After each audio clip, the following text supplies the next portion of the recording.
UGC net Hindi unit 8, 9 और 10 इनकी one liner प्रश्नों को हम यहाँ पर देखेंगे जो आपकी परीक्षा की दृष्टि से बहुत ही इंपॉर्टेंट रहने वाले हैं। तो पूरी क्लास यही सुझाव है मेरा, जरूर देख लेना, आपके लिए बहुत ही ज्यादा उपयोगी ये क्लास रहेगी। और इसमें सीधे सीधे जो आपको पीवाई क्यू है, पीवाई क्यू करने में ज्यादा समय लगता है, आपको एमसीक्यू करने में ज्यादा समय लगता है, तो यहाँ पर आपको कम समय में ज्यादा मैटर देने की यहाँ पर हमारी कोशिश है। तो देखते हैं, चलते हैं। पहला हमारे सबसे पहले यहाँ पर हम देखेंगे हिंदी नाटकों को, ठीक है? हिंदी नाटकों को देखेंगे और उसके बाद फिर निबंध और अन्य गद्य विधाएँ।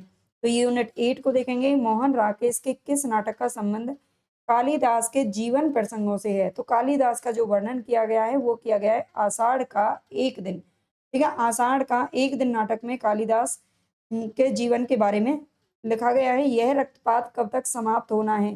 दोनों पक्षों को खोना ही खोना है। ये पंक्तियां किस नाटक से ली गई हैं? तो ये अंधा युग जो गीति नाट्य है धर्मवीर भारती का, वहां से ये पंक्तियां ली गई हैं। आज मैं कोई भी व्याख्या नहीं करूंगी बिल्कुल भी, क्योंकि सब कुछ हम पहले करवा चुके हैं। फिर निराशा क्यों, चिकित्सा और निदान, ये दोनों निबंध किसके द्वारा लिखे गए हैं? तो बाबू गुलाब राय के द्वारा लिखे गए हैं। राष्ट्रीय भाषा की कुछ समस्याएं, राष्ट्रीय भाषा की कुछ समस्याएं, राष्ट्रीय साहित्य नामक समीक्षात्मक निबंध संग्रह किसने लिखे हैं? तो यहाँ पर हमारा सही ऑप्शन हो जाएगा नंद दुलारे वाजपेयी। ये दो क्वेश्चन अलग से थोड़ा आ गए यहाँ पर। भारत दुर्दशा के पहले अंक में भारतेंदु ने मूल रूप से किसका चित्र खींचा है? भारत दुर्दशा में 6 अंक है, याद रख लेना। और इसका जो पहला अंक है इसमें पूछ रहा है तो भारत की दुर्दशा के कारणों का यहाँ पर चित्रित किया गया है। आषाढ़ का एक दिन में किसका भाव भीना और प्रेम विभोर व्यक्तित्व उभर कर सामने आता है? तो यह मल्लिका का, ठीक है? मल्लिका का आता है। मैं इस घर से ही अपने अंदर कुछ ऐसी चीज लेकर गई हूँ जो किसी भी स्थिति में मुझे स्वाभाविक नहीं रहने देती। ये संवाद किस नाटक का है? तो आधे अधूरे नाटक का है, जो कि मोहन राकेश का नाटक है। और इसमें जो बड़ी लड़की है, इसमें बड़ी लड़की जिसका नाम है बिन्नी, बड़ी लड़की, ठीक है? बड़ी लड़की का ये कथन है, अपनी माँ से कहती है, कष्ट हृदय की कसौटी है, तपस्या अग्नि है, सम्राट यदि इतना भी ना कर सके तो क्या, सब क्षणिक सुखों का अंत है। यह पंक्तियां जयशंकर प्रसाद के किस नाटक की हैं? तो ये स्कंदगुप्त नाटक से पंक्तियां ली गई हैं, जो कि 1928 ईस्वी में प्रकाशित होता है। आहा वेदना मिली विदाई, मैंने भ्रमवश जीवन संचित मधुकरियों की भीख लुटाई, ये गीत किस कृति से लिया गया है? तो ये भी स्कंदगुप्त नाटक से लिया गया है। मेरी ममता ही वहां नीति थी, मर्यादा थी, ये पंक्तियां अंधा युग में किसकी हैं? तो ये धृतराष्ट्र की पंक्तियां हैं। महेंद्रनाथ, अशोक, जुनेजा और जगमोहन, इन चार पुरुषों का, पुरुष पात्रों का संबंध किस नाटक से है? ये चारों जो पात्र हैं वो किस नाटक में हैं? तो ये आधे अधूरे में हैं, लेकिन ये एक ही इंसान है जो अलग-अलग क्या निभाता है, सारे रोल अदा करता है, ठीक है? जयशंकर प्रसाद ने अपने किस नाटक में नारी मुक्ति की समस्या को उठाया है? तो ध्रुव स्वामिनी में उठाया है, जो कि 1933 में प्रकाशित होता है। भारत दुर्दशा नाटक की रचना करने के पीछे भारतेंदु जी का क्या उद्देश्य था? तो उनका उद्देश्य था भारतीय नागरिकों को अन्याय के विरुद्ध खड़े होने के लिए प्रोत्साहित करना, ठीक है? भारतीय नागरिकों को जगाने का उन्होंने बहुत ही प्रयास किया था, उनको जागरूक करने के लिए, उनको अन्याय के विरुद्ध लड़ने के लिए इस उद्देश्य से भारत दुर्दशा नाटक को लिखा गया था। मेरी समझ से तो मेरे शरीर की धातु मिट्टी है, जो किसी के लोभ की सामग्री नहीं और वास्तव में उसी के लिए सब धातु अस्त्र बनाकर चलते हैं, लड़ते हैं, टूटते हैं, फिर मिट्टी होते हैं। ये हिंदी के किस नाटक में आया हुआ संवाद है? तो ये स्कंदगुप्त नाटक का संवाद है। याद रख लेना कि मेरी समझ से तो मेरे शरीर की धातु क्या है? मिट्टी है, ठीक है? आषाढ़ का एक दिन राज्याश्रय और व्यक्ति स्वातंत्र्य के बीच भटकती हुई सृजनात्मकता का नाट्य बिंब है। ये कथन किस आलोचक का है? तो ये बच्चन सिंह का कथन है, याद रखिएगा। हिंदी नाटकों के मंचन में यक्षगान का प्रयोग किस निर्देशक ने किया था? तो ये किया था सत्यदेव दुबे ने, ठीक है? सत्यदेव दुबे हमारा आंसर सही हो जाएगा। राजा लक्ष्मण सिंह ने अभिज्ञान शाकुंतलम का अनुवाद कब किया था? तो ये किया था 1863 ईस्वी में, ठीक है? राजा लक्ष्मण सिंह ने अभिज्ञान शाकुंतलम, जो कि संस्कृत का ग्रंथ है, उसका इन्होंने हिंदी में अनुवाद किया था। कौन सा नाटक है जो भारतेंदु हरिश्चंद्र द्वारा एक दिन में रचा गया और उसी दिन दशा अश्वमेध घाट पर खेला भी गया और आज भी सबसे अधिक खेला जाने वाला नाटक है?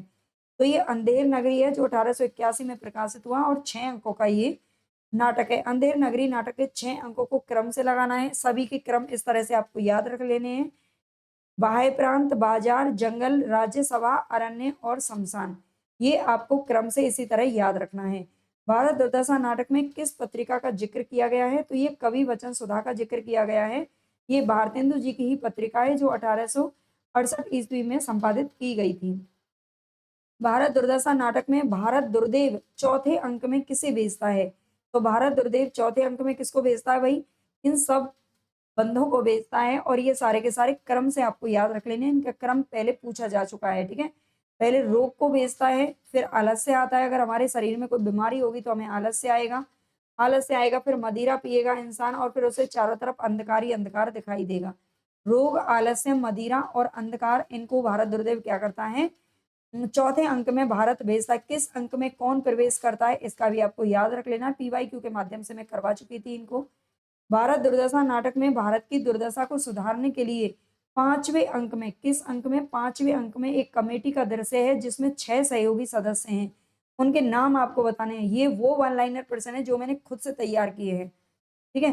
पीवाईक्यू को सामने रखकर और आपके किताब को सामने रखकर ये क्वेश्चन तैयार किए गए हैं।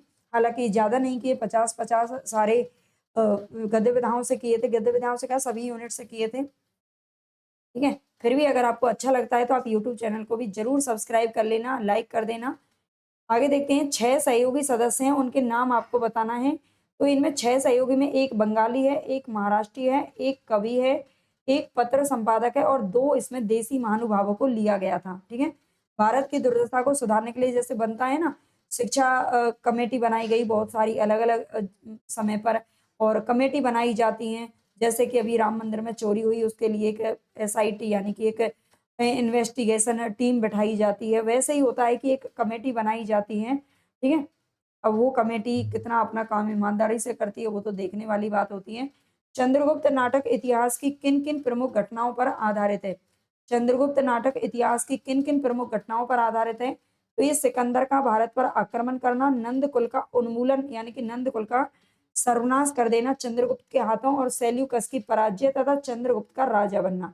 ठीक है, चंद्रगुप्त किसको पराजित करता है? नंद कुल जो कि महापद्मनंद जिसका लास्ट में जो एक राजा होता है और कहीं ना कहीं वो ब्राह्मण का अपमान करता है, भोग विलासी प्रवृत्ति का व्यक्ति है और चंद्रगुप्त उसे मारकर क्या बन जाता है? राजा बनता है।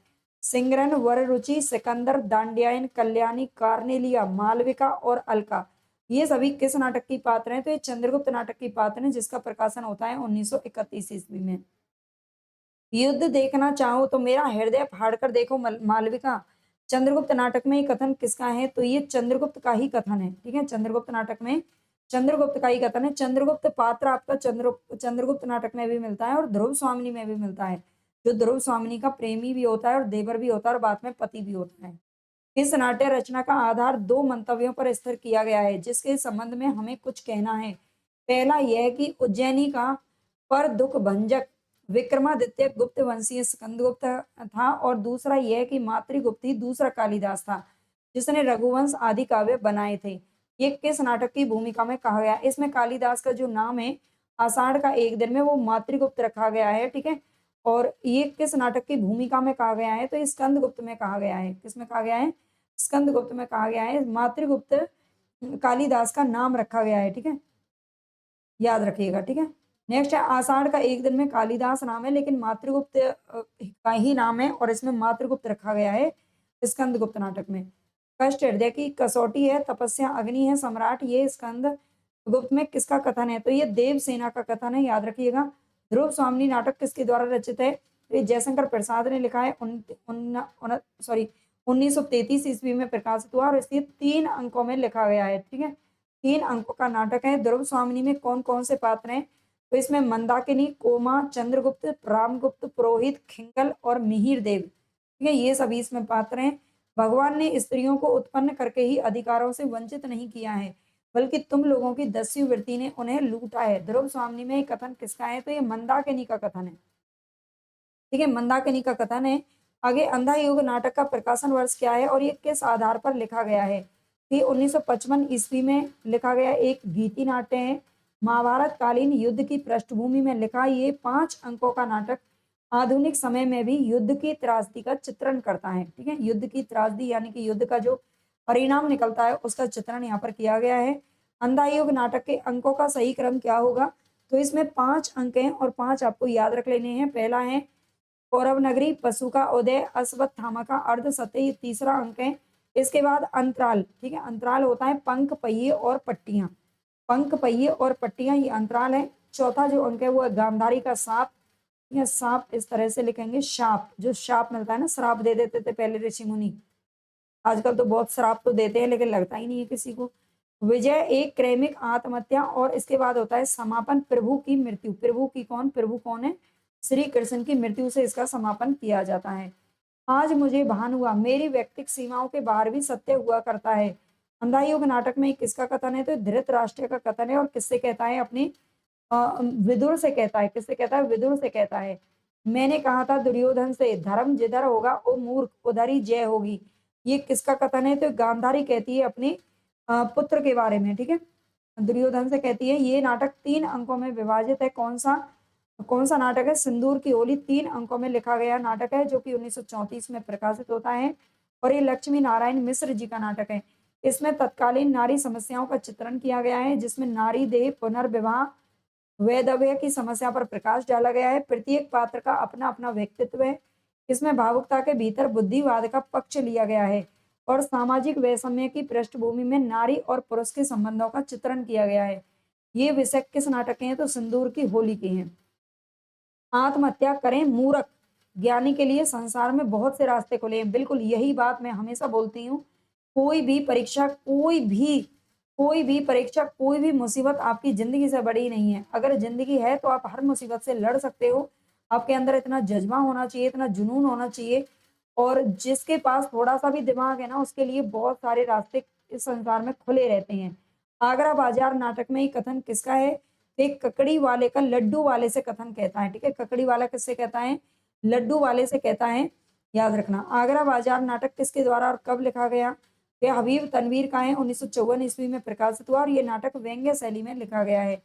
बकरी नाटक में 3 डाकू नुमा खूंखार व्यक्ति कौन है? तो ये 3 है, दुर्जन सिंह, करमवीर और सत्यवीर, ठीक है, दुर्जन सिंह, करमवीर और सत्यवीर।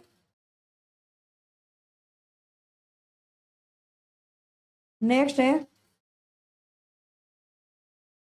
5 देव सम 5 दल लगी ढोंग की रेस, जिनके कारण हो गया देश आज परदेश। ये पंक्तियां किस नाटक से ली गई हैं? बताइए, ये पंक्तियां किस नाटक से ली गई हैं? तो राइट ऑप्शन हमारा क्या हो जाएगा? यहाँ पर बकरी नाटक से ली गई है, ठीक है, ये बकरी नाटक से ली गई है, जो कि सर्वेश्वर दयाल सक्सेना जी का नाटक है, याद रखिएगा। भारतीय राजनीति में नैतिक मूल्यों के पतन और गांधीवादी मूल्यों के ह्रास का व्यंग्यात्मक चित्रण किस नाटक में मिलता है? तो ये भी बकरी नाटक में मिलता है, जो 1974 में प्रकाशित होता है। एक और द्रोणाचार्य नाटक किस पर आधारित है? तो ये नाटक पौराणिक कथा महाभारत के माध्यम से आज की शिक्षा व्यवस्था में व्याप्त भ्रष्टाचार को रेखांकित करता हुआ प्राचीन परंपरा से जोड़ता है। अरविंद, लीला, यदु, राजकुमार, विमलेंदु, चंदू, अनुराधा, सुदीप आदि किस नाटक के पात्र हैं? तो ये सारे जो पात्र है वो एक और द्रोणाचार्य के पात्र हैं, जो कि किसके द्वारा लिखा गया है? शंकर शेष का नाटक है, ठीक है, ये शंकर शेष का नाटक है, याद रखना। अरविंद से कौन कहता है कि तुम आधुनिक युग के द्रोणाचार्य हो, जो व्यवस्था के दबाव के कारण कभी प्रलोभन कभी आतंक से अपने सिद्धांतों से समझौता करते हो? तुम हो एक और द्रोणाचार्य। तो ये विमलेंदु कहता है, ठीक है, विमलेंदु मर चुका होता है, जो कि अरविंद का मतलब साथी अध्यापक होता है, और कहीं ना कहीं भ्रष्टाचार का वो हत्थे चढ़ जाता है, मर जाता है, और बाद में परछाई की तरह अरविंद के पीछे पीछे घूमता रहता है। मैं अब ऐसी पीढ़ी तैयार करूंगा जो केवल युद्ध की भाषा बोलेगी। ये किसका कथन है? तो ये द्रोणाचार्य का। कृपि, कृपि कौन है? इनकी पत्नी है, ठीक है, अश्वत्थामा इनका बेटा है। जो व्यवस्था तोड़ी नहीं जा सकती उसमें विश्वास करके ही जिया जा सकता है। ये कथन किसका है? तो द्रोणाचार्य अर्जुन से कहता है। माँ, तुमने मुझे बचपन से ही विरोध करना क्यों नहीं सिखाया? अन्याय और अत्याचार को देखते ही अन्याय की गर्दन तोड़ देने की शिक्षा क्यों नहीं दी? ये कथन किसका है? तो अश्वत्थामा अपनी माँ कृपि से कहता है, ठीक है, अश्वत्थामा किससे कहता है? कृपि से कहता है। उपेंद्र नाथ अश्क का अंजो दीदी नाटक किस प्रकार का नाटक है?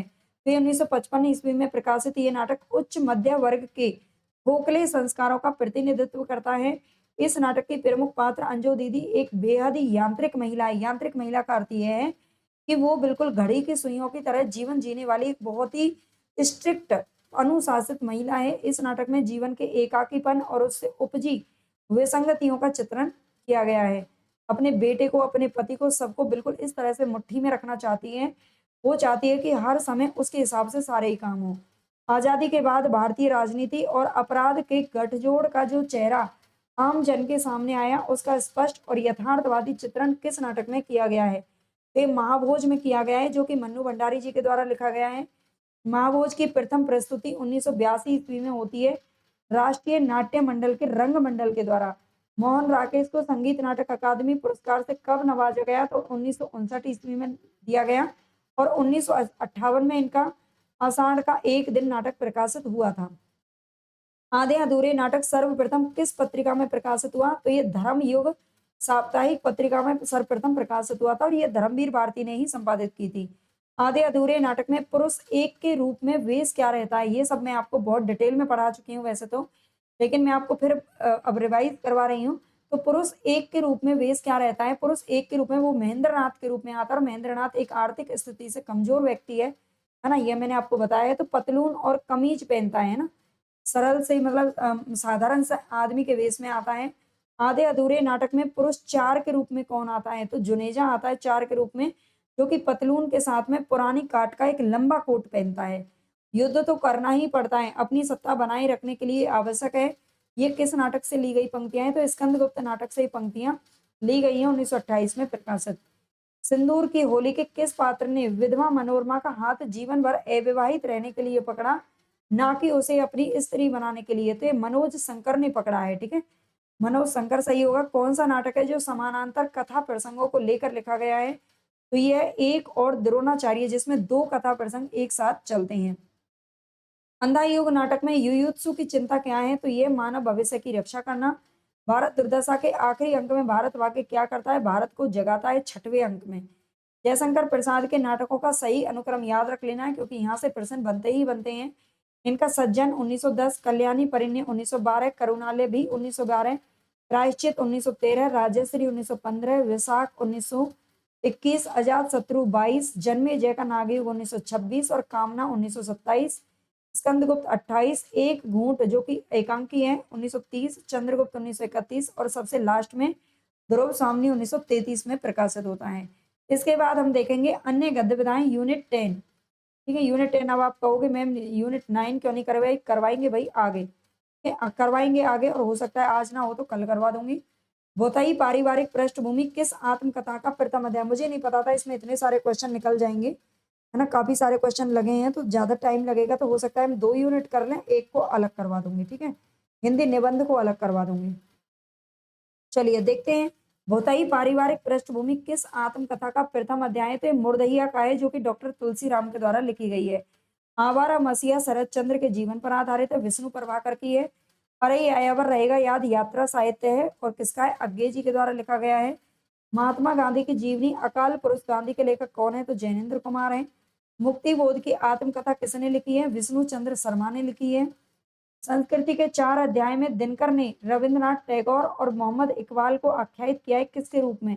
नवोत्थान कवि के रूप में किया है, ठीक है, नवोत्थान कवि के रूप में। मुर्दैया में नन्हू पांडे किस कला में कुशल थे? तो ढोलक बजाने में कुशल थे। इधर वह कविता मेरा पिंड नहीं छोड़ रही थी, अगर वह कविता भावावेश पूर्ण होती तो एक बार उसकी आवेशात्मक अभिव्यक्ति हो जाने पर मेरी छुट्टी हो जाती। ये उदाहरण किससे लिया गया है? तो एक लंबी कविता का अंत। ये मुक्ति बोध की जो आत्मकथा है उससे लिया गया है, एक लंबी कविता का अंत शीर्षक से, ठीक है। विष्णुकांत शास्त्री का संस्मरण सुधिया उस चंदन के वन की, इसका शीर्षक किस कवि की कविता से प्रेरित है? तो गिरजा कुमार माथुर की कविता से प्रेरित है।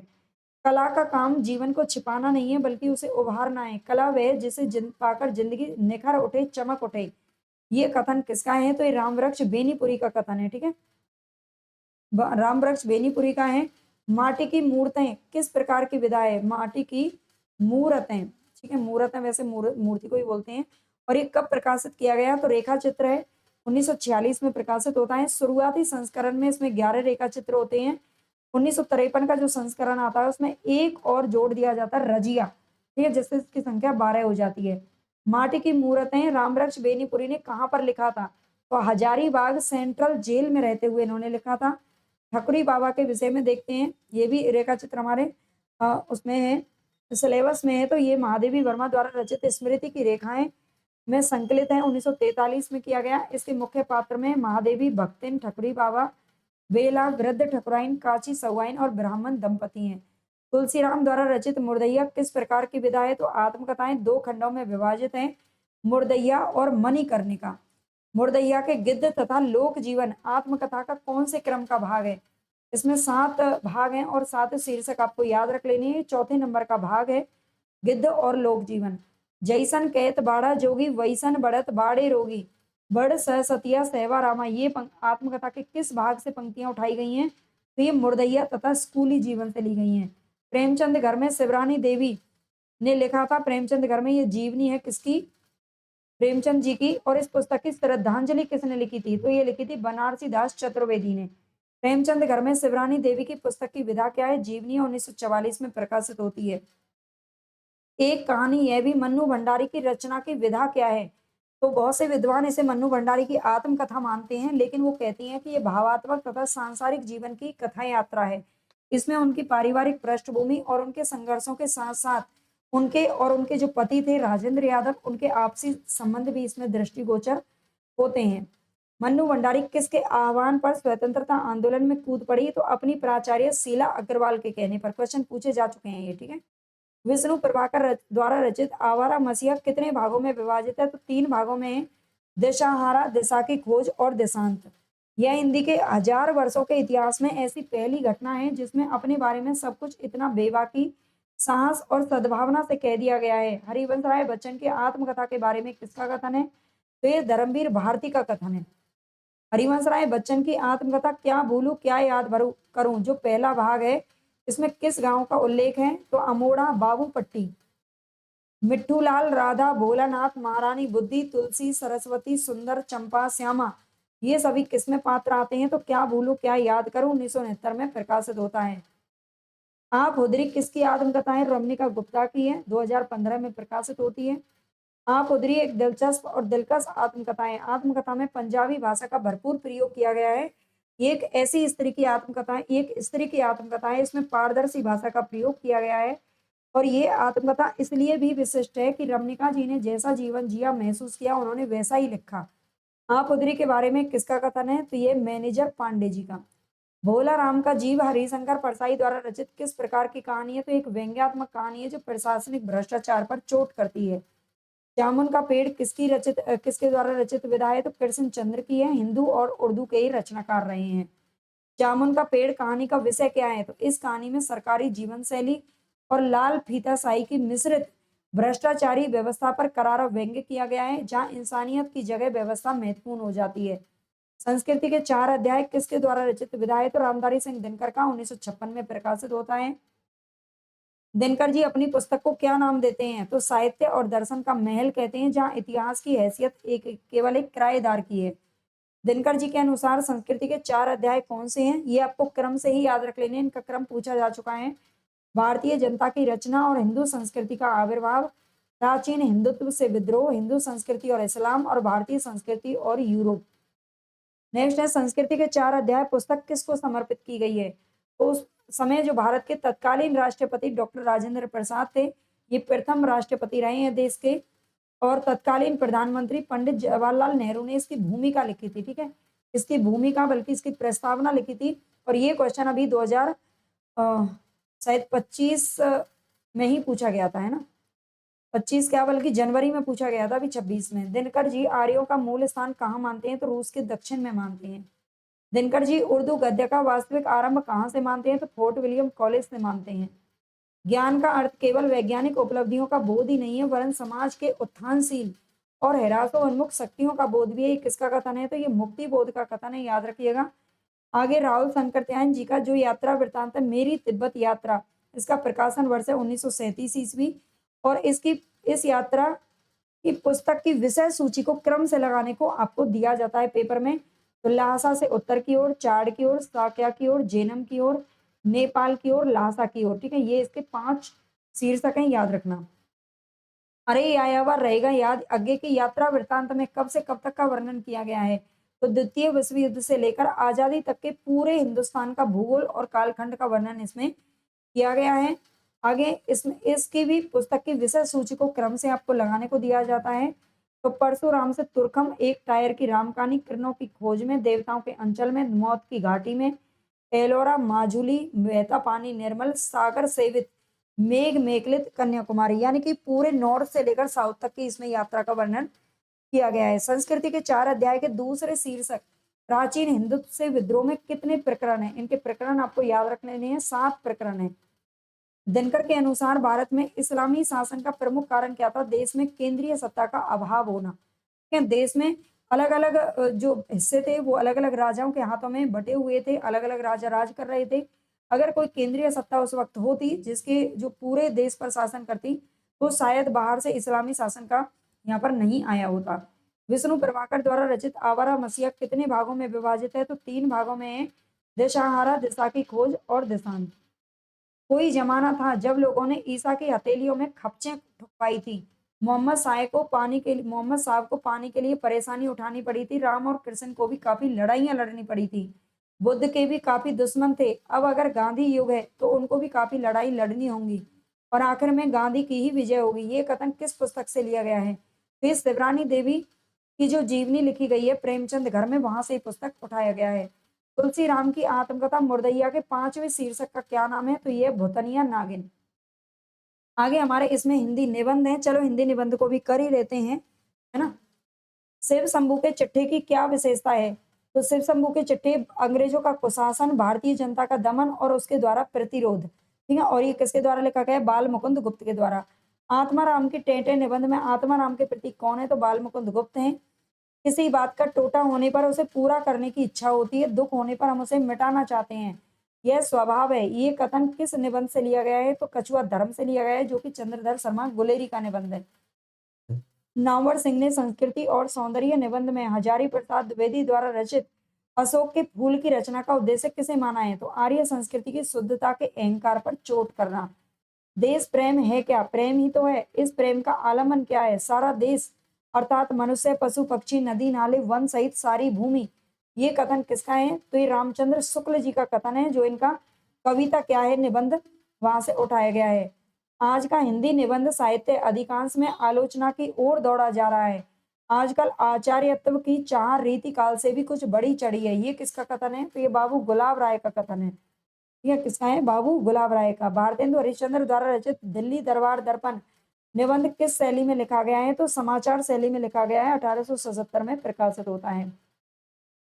कीर्ति के द्वार सबके लिए नहीं खुले हैं, परंतु भलाई करने का अवसर हर किसी को मिल सकता है, जो भी उसे खोज रखता हो उसकी।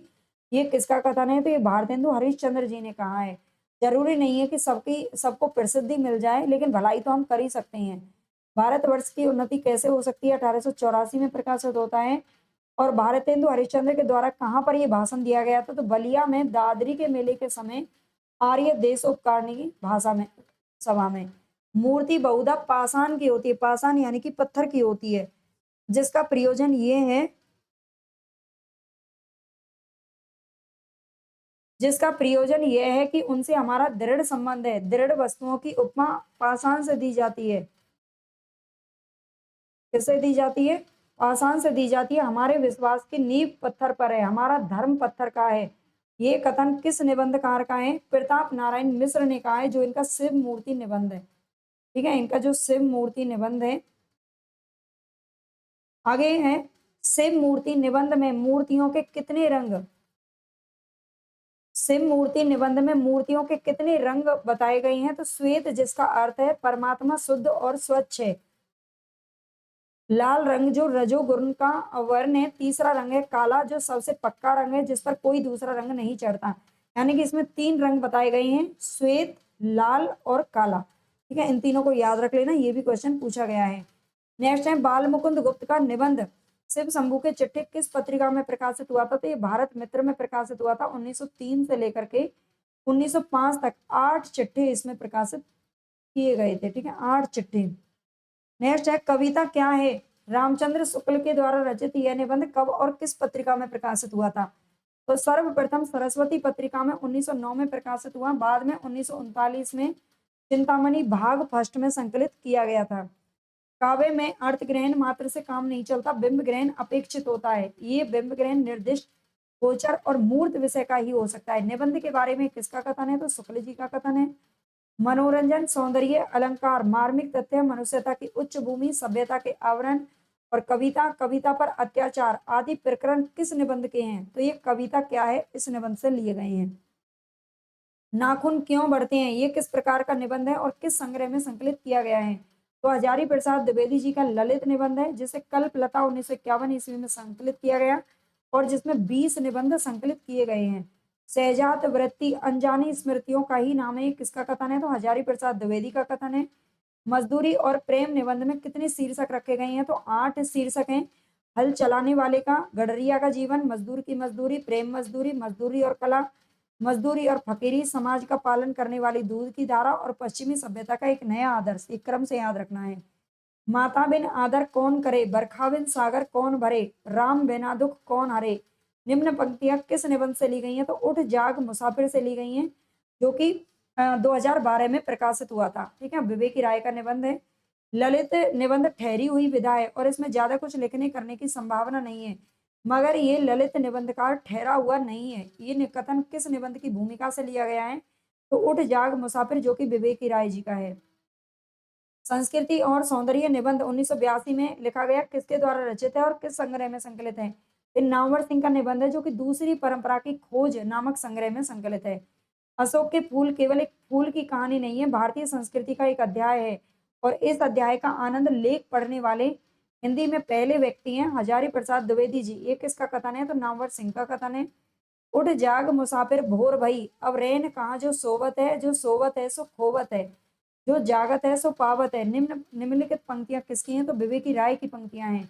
उत्तर फाल्गुनी के आसपास निबंध किसका है? तो कुबेर नाथ राय जी का निबंध है। हल चलाने वाले और भेड़ चराने वाले प्राय स्वभाव से ही साधु होते हैं। ठीक है, हल चलाने वाले अपने शरीर का हवन करते हैं, खेत उनकी हवनशाला है। ये मजदूरी और प्रेम निबंध से ही पंक्तियां ली गई हैं, जो कि अध्यापक पूर्ण सिंह का निबंध है। मनुष्य पूजा ही सच्ची ईश्वर पूजा है। मजदूरी और प्रेम निबंध में किस शीर्षक से पंक्तियां ली गई हैं? तो मजदूरी और कला से ली गई हैं। द्विवेदी युगीन निबंधकारों में सर्वाधिक सशक्त निबंधकार हैं सरदार पूर्ण सिंह। कुबेरनाथ राय के निबंधों में रस छलकता रहता है। ये कथन किसका है? तो विश्वनाथ तिवारी जी का कथन है। इस निबंध में 95 वर्ष के बीमार अध्यापक जगदीश बाबू का जीवन और उनकी यादों का उल्लेख, जीवन और मातृभूमि पर प्रकाश डाला गया है। निराला, कबीर और रविन्द्रनाथ टैगोर तथा उनकी कविताओं का उल्लेख भी मिलता है। तो ये उठ जाग मुसाफिर निबंध। आगे, बेतवा के तीर पर रेवा री रीवा, रूपेला धुआं, अयोध्या उदास लगती है, बालू के ढूह, राष्ट्रपति की छाया। ये सब निबंध किसके हैं? तो विद्या निवास मिश्र जी के हैं। शीरीष के फूल, आम फिर बोरा गए, ठाकुर जी की बटोर, समालोचक की डाक, केतु दर्शन, ब्रह्मांड का विस्तार, हम क्या करें, साहित्य का नया कदम। ये सभी हजारी प्रसाद द्विवेदी जी के निबंध हैं। बाल मुकुंद गुप्त द्वारा शिव शंभू के चिट्ठी निबंध किस वायसराय के शासनकाल में लिखे गए? तो उस समय करजन थे। भारतवर्ष की उन्नति कैसे हो सकती है? ये निबंध किस पत्रिका में और कब प्रकाशित हुआ? तो हरिश्चंद्र चंद्रिका जो पत्रिका निकलती थी, उसमें प्रकाशित हुआ था 3 दिसंबर 1884 को। तो यहाँ पर हम तीन यूनिट का रिवीजन कर लिया है, बिल्कुल फास्ट, सुपर फास्ट तरीके से। बताना क्लास आपको कैसी लगी। अच्छी लगी हो तो भाई लाइक सब्सक्राइब चैनल को जरूर कर लेना और शेयर भी जरूर कर देना। अगर आप आगे जुड़ते हैं, जुड़े रहिए चैनल से, आपको काफी कुछ यहाँ पर मैटर